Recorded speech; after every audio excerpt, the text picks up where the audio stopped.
Hello guys. तो आज हम इतिहास के कुछ महत्वपूर्ण वन लाइनर को देखेंगे। इसमें वो सब वन लाइनर मैं लेके आई हूँ जो एग्जाम में अधिकतर बार रिपीट होता है। ये सारे क्वेश्चन बहुत ही महत्वपूर्ण हैं और मुझे अलग अलग एग्जाम में बार बार रिपीट होते हुए देखे वो सारे क्वेश्चन को मैं यहाँ पे लेके आई हूँ। सारे वन लाइनर फॉर्म में है, तो आप देखेंगे इसको यहाँ पे। तो मेरा पहला क्वेश्चन है, भारत में आने वाले सर्वप्रथम कौन थे? तो ये थे पुर्तगाली। भारत में आने वाले सर्वप्रथम यूरोपीय कौन थे? पुर्तगाली थे, जो कि 1498 में आए थे। पूर्व में पुर्तगालियों का पहला वायसराय कौन था? तो ये होगा फ्रांसिस्को द अल्मीडा। भारत में प्रमुख फ्रांसीसी बस्ती कौन सी थी? तो ये होगा पौंडीचेरी। भारत के लिए समुद्री मार्ग की खोज का श्रेय किसको जाता है? तो ये जाता है पुर्तगालियों को।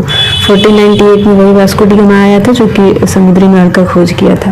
भारत आने वाला पहला अंग्रेज जहाज कौन था? तो ये होगा रेड ड्रैगन।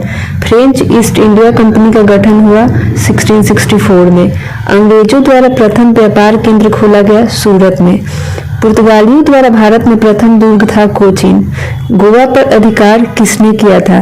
तो ये होगा अल्फांसो द अल्बुकर्क होगा। भारत में पुर्तगालियों का मुख्यालय गोवा में। अंग्रेजों द्वारा कलकत्ता में निर्मित दुर्ग फोर्ट विलियम। ब्रिटिश एवं फ्रांस के बीच जो युद्ध हुआ वो था बांडीवास का युद्ध। उसके बाद ही ब्रिटिश जो थे फ्रांसीसी को यहाँ से भगा दिए। भारत में पुर्तगाली सत्ता की वास्तविक नींव रखी अल्बुकर्क ने। पहला वायसराय था अल्मेडा, लेकिन जो वास्तविक नींव अगर पूछे क्वेश्चन में कि वास्तविक नींव किसने रखी तो ये होगा अल्बुकर्क। ये दूसरा वायसराय था पुर्तगाली का। चार्ल्स द्वितीय को दहेज में मिला था बम्बई। डचों का सबसे प्रारंभिक उपनिवेश कहाँ था? ये होगा पुलिकट में। वास्को डी गामा का स्वागत करने वाला कौन था? तो ये था जामोरिन। पानीपत की लड़ाई के समय दिल्ली का शासक कौन था? तो ये शाह आलम द्वितीय था। ब्लू वाटर पॉलिसी की शुरुआत किसने की? तो ये था फ्रांसिस्को द अल्मीडा। ये जो पहला वायसराय था पुर्तगालियों का। मुर्शिद कुली खान अलीवर्दी खान कहाँ के नवाब थे? तो ये बंगाल के नवाब थे। शाह आलम द्वितीय और ब्रिटिश कंपनी के बीच इलाहाबाद की संधि शाह आलम द्वितीय और ब्रिटिश कंपनी के बीच कौन सी संधि हुई थी? तो ये है इलाहाबाद की संधि। पुर्तगाली किसकी तलाश में भारत आए थे? तो मसाले की खोज में। वास्को डी गामा 1498 भारत में कहाँ आया था? तो ये पुलिकट में आया था। यहीं का राजा था जामोरिन जिसने स्वागत किया था। साहब आलम बहादुर की उपाधि मिली बख्त खां को। बंगाल में द्वैत शासन प्रणाली की शुरुआत किया, ये था रॉबर्ट क्लाइव। बहादुर शाह किसके संघर्ष में मारा गया? पुर्तगालियों के। पलासी का युद्ध कब हुआ? 1757 में। राज्य अपहरण नीति सबसे पहले लागू हुआ 17 में।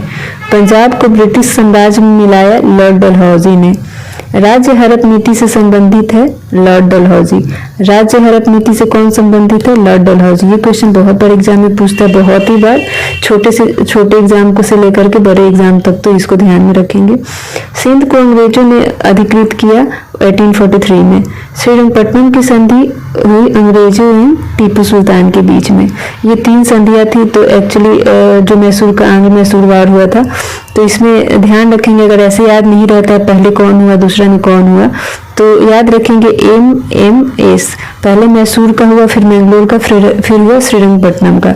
तो इस तरह से याद रखेंगे। अगर पूछ लिया दूसरी संधि कौन सी थी, पहले कौन सी थी, तीसरी कौन सी थी, तो इस तरह से आप याद रख सकते हैं। MM से ये करके याद रखेंगे तो याद आ जाएगा। पहला मैसूर था, दूसरा मैंगलोर था, और ये जो था तीसरा था श्रीरंगपट्टनम। ये अंग्रेज और टीपू सुल्तान के बीच हुआ था। ब्लैक हॉल की त्रासदी की घटना कहाँ हुई थी? कोलकाता में।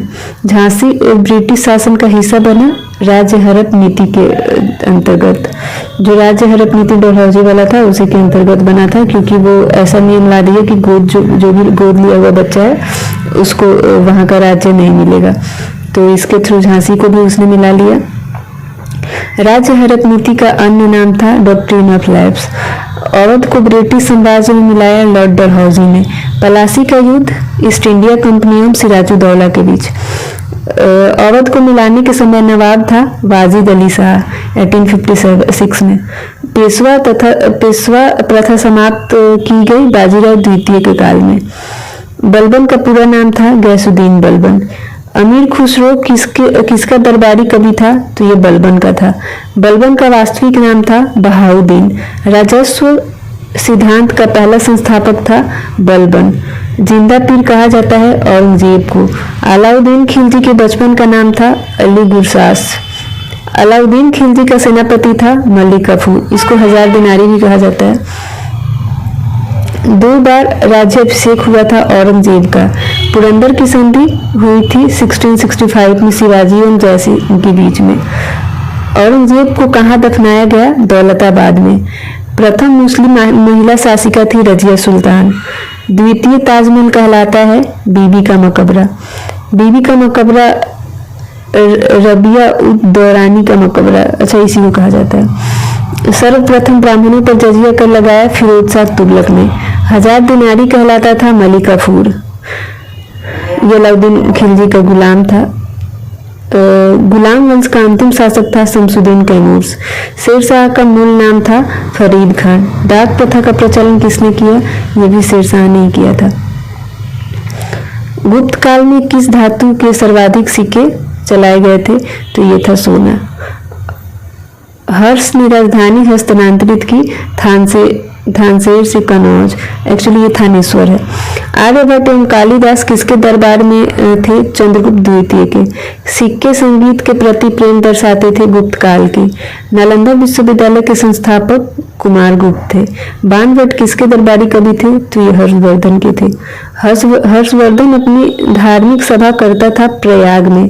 रोमानी नाटक कादम्बरी का लेखक था बाणभट्ट। हर्षवर्धन की रचना है रत्नावली प्रियदर्शिका नागनंद। ये ध्यान में रखेंगे कि जो हर्षचरित है वो हर्षवर्धन ने लिखा है। हर्ष दोनों में तो बहुत बार कंफ्यूजन होता है, पर ये ध्यान में रखेंगे कि हर्षचरित ये हर्षवर्धन नहीं लिखा है। हर्षवर्धन ये तीनों लिखा है, रत्नावली प्रियदर्शिका और नागानंद। कन्नौज सभा किसके सम्मान में आयोजित की गई? वेनसांग के। वेनसांग किसके काल में भारत आया? हर्षवर्धन के। सती प्रथा का उल्लेख मिलता है भानुगुप्त एवं एरनशिला में। हेनसांग यहाँ पे क्वेश्चन है हेनसांग की किसके काल में भारत आया था? तो ये इसका आंसर होता है हर्षवर्धन। अगर आपको चंद्रगुप्त द्वितीय में और हर्षवर्धन में कंफ्यूजन होता है तो आप ऐसे याद रखेंगे, इसमें भी ह है, इसमें भी ह है, तो हेनसांग हर्षवर्धन में आया। संस्कृत का महान विद्वान बौद्ध राजा था हर्षवर्धन।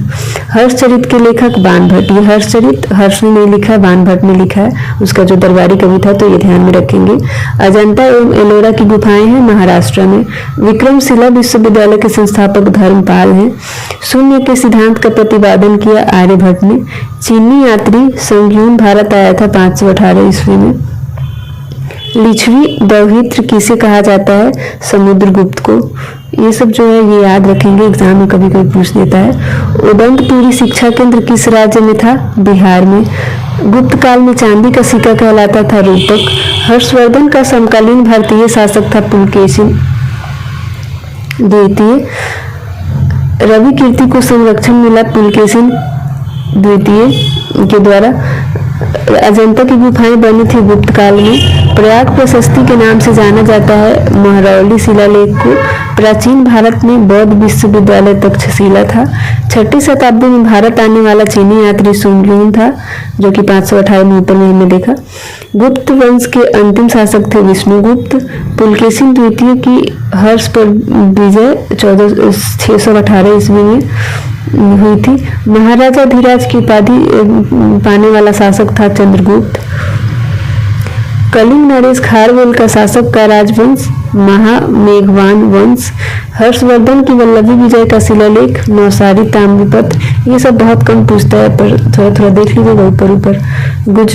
खजुराहो मंदिरों का निर्माण करवाया था चंदेल शासकों ने, तो ये क्वेश्चन पूछता है खजुराहो वाला, तो ये ध्यान में रखेंगे। मोहम्मद कासिम ने सिंध पर विजय प्राप्त किया 712 ईस्वी में। हर्षवर्धन को किसने पराजित किया? पुलकेशिन द्वितीय ने। 738 ईस्वी अरबों को पराजित किया चालुक्यों ने। वित्तपाल या विठपाल तथा धीमन संबंधित पाल युग से इसको विठपाल भी कहीं कहीं लिखा रहता है। चालुक्यों ने अपना साम्राज्य स्थापित किया दक्षिण में। पुलकेशिन द्वितीय को पराजित किया नरसिंह वर्मन प्रथम ने। चालुक्य वंश का सर्वाधिक प्रसिद्ध शासक पुलकेशिन द्वितीय है। भारत पर पहली बार आक्रमण किया अरबों ने।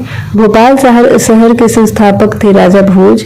गीत गोविंद के लेखक जयदेव। ये तो बहुत ही इंपॉर्टेंट है, सारे एग्जाम में पूछता है, छोटा से छोटा हो बड़ा एग्जाम सब में, तो ये थोड़ा ध्यान रखेंगे। गीत गोविंद के रचयिता जयदेव। चचनामा किस भाषा में लिखा गया था? तो ये अरबी में लिखा गया था। एलोरा के मंदिरों का निर्माण कृष्ण प्रथम ने करवाया था, जो कि राष्ट्रकूट वंश के हैं, राष्ट्रकूट वंश के हैं। ये कृष्ण प्रथम नाम भी पूछता है कि कौन से राजा निर्माण कराया, और बहुत बार पूछता है कि एलोरा मंदिर का निर्माण किसने कराया, तो ये राष्ट्रकूटों ने करवाया। तो ये बहुत बार कंफ्यूजन होता है कि अगर कि राष्ट्रकूटों ने कराया, चंदेलों ने कराया, किसने कराया, तो इसको याद रखेंगे। एलोरा में रा है, राष्ट्रकूट में भी रा है, तो इसका जो खत्म होता है रा, इसका स्टार्टिंग रा से स्टार्ट होता है। तो ऐसे थोड़ा सा दिमाग में एक बार रखेंगे तो फिर वो याद आ जाएगा। एलोरा राष्ट्रकूट, एलोरा राष्ट्रकूट। कैलाश मंदिर कहाँ स्थित है? एलोरा में। महाबलीपुरम के रथों का निर्माण करवाया पल्लवों के काल में हुआ था। राष्ट्रकूट साम्राज्य के संस्थापक दंती दुर्ग थे। अजंता एलोरा की गुफा चित्रकला का विकास राष्ट्रकूट शासन के दौरान हुआ। महाबलीपुरम की स्थापना पल्लवों ने की। पल्लवों की राजधानी कांची थी। पल्लवों के एकाश्मीय रथ मिलने का स्थान महाबलीपुरम है। चोल साम्राज्य ने संरक्षण दिया शैव धर्म को। बृहदेश्वर मंदिर कहाँ स्थित है? तंजावुर में, जो कि तमिलनाडु में है। ये भी क्वेश्चन पूछता है बार बार, बृहदेश्वर मंदिर कहाँ स्थित है? तो ये तंजावुर में है, जो कि तमिलनाडु में है। राजकुमार एलाना का संबंध है चोल वंश से। पुहार नगर की नींव किसने रखी? करिकाल ने। श्रीलंका एवं दक्षिण पूर्व एशिया को जीता चोल ने। बृहदेश्वर मंदिर का निर्माण करवाया राजा राज चोल ने। चोल राजाओं की राजधानी तंजौर में है। सर्वप्रथम श्रीलंका को जीता राजा राज प्रथम ने। अधिकांश चोल मंदिर समर्पित हैं शिव देवता को। गंगा को उत्तर से दक्षिण ले जाने वाला राजेंद्र चोल था। चोल राजाओं का शासन तमिलनाडु पर था। अल बरूनी किसके साथ भारत आया? महमूद गजनी के द्वारा। तराइन का दूसरा युद्ध 1192 में हुआ था, जो कि पृथ्वीराज चौहान जिसमें मारा गया था। तराइन का ये दूसरा युद्ध था, पहला में जीत गया था। तराइन का पहला युद्ध 1191 में हुआ, जो कि पृथ्वीराज चौहान विजयी रहा। पृथ्वीराज रासो किसने लिखी? चंद्र बरदाई ने, जो कि पृथ्वीराज चौहान का ही कवि था। मोहम्मद गौरी को पहली बार हराया बहोम भीम ने। सोमनाथ मंदिर पर आक्रमण किया महमूद गजनी ने 1025 ईस्वी में। सिंध पर विजय प्राप्त की मोहम्मद बिन कासिम ने। पुलकेशिन द्वितीय शासक था बदामी के चालुक्य का। इल्तुतमिश के शासन काल में भारत की राजधानी थी दिल्ली। विजयनगर कला का सबसे अच्छा उदाहरण है हम्पी। कौन सा सूफी संप्रदाय सर्वाधिक रूढ़िवादी था? नक्शबंदी। राजधानी दिल्ली से आगरा स्थानांतरित की सिकंदर लोदी ने। तैमूर लंग ने किस वर्ष में भारत पर आक्रमण किया? 1398 ईस्वी में। फारसी यात्रा अब्दुल रज्जाक भारत आया देवराय द्वितीय के काल में। अब्दुल रज्जाक जो था वो देवराय द्वितीय के काल में आया था। ग्रैंड ट्रंक रोड किसने बनवाया था? तो ये शेरशाह सूरी ने। ये बहुत फेमस क्वेश्चन भी है और सबको पता भी रहता है। रुपया सिक्का पहली बार जारी किया शेरशाह सूरी ने। शेरशाह की महानता का द्योतक क्या है? तो ये प्रशासनिक सुधार है। ताजमहल किसने बनवाया? शाहजहां ने। जीटी रोड पंजाब को जोड़ती है आगरा से। भारत में मुगल सत्ता की स्थापना पानीपत की पहली लड़ाई के बाद हुई 1526 में। बाबर का शव दफनाया गया काबुल में। बाबर की मृत्यु हुई थी लाहौर में। हुमायूं नामा की रचना किसने की? गुलबदन बेगम ने। तुलसीदास किसके शासन से संबंधित है? अकबर से। दक्कन की कुंजी है असीरगढ़ दुर्ग। आईनी अकबरी के लेखक अबुल फजल हैं। तानसेन का मूल नाम क्या था? रामतनु पांडे। तो इस तरह से इतना जो भी मेन इम्पोर्टेंट क्वेश्चन थे हिस्ट्री से रिलेटेड वो यहाँ खत्म हुआ। और ये मेरा नया चैनल है तो प्लीज़ सपोर्ट कीजिएगा, और कुछ भी अगर कमी दिखाई देता है इस वीडियो के अंदर तो प्लीज़ कमेंट कीजिएगा, मैं उसको सुधार करूँगी। और मेरे चैनल को सब्सक्राइब कीजिएगा। मेरा टारगेट है इस 10 दिन के अंदर 100 सब्सक्राइबर पूरा करने का, तो आप हेल्प कीजिए मेरा और सपोर्ट कीजिए। Thank you.